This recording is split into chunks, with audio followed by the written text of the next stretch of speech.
So GJ. Clearing off everything.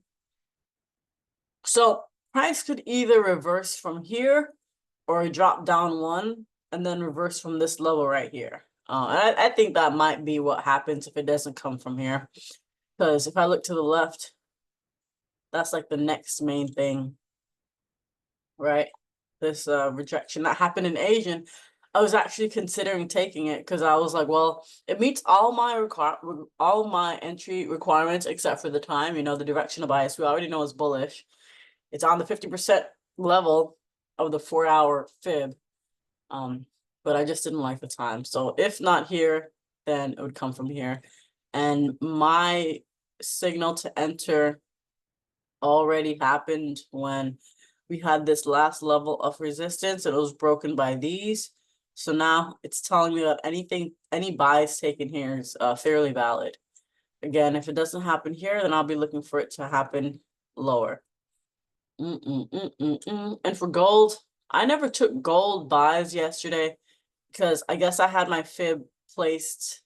I had my fib placed like this from point A to point B. So technically this was a 23.6 and I was never really, looking for it.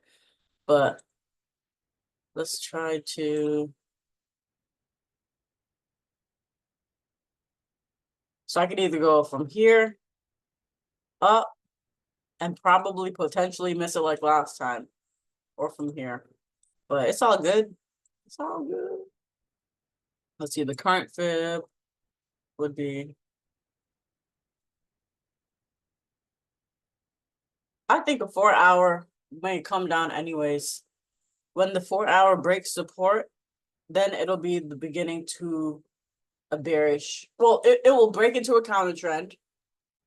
And then we'll watch for the turn of some bullish transitions to go back into the trend. But yeah, when this weekly candle closes as an engulfing like that, you gotta assume that the next candle is gonna follow and be very, very bullish.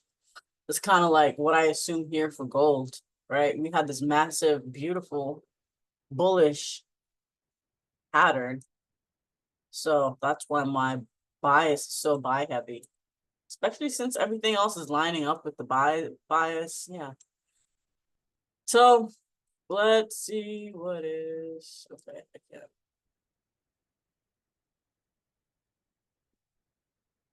All I want to see is. Okay, whatever. We don't have news for the US dollar or for GJ, but we have 830 CPI for the Canadian dollar. We'll see if that really affects the markets. But let's see. Yeah, but I'm already in this trade.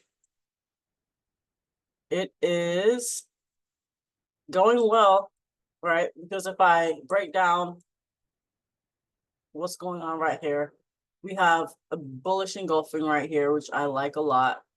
And when that happens, we're also creating support at the same time. Bearish candle, we have a bullish candle rejecting the downside.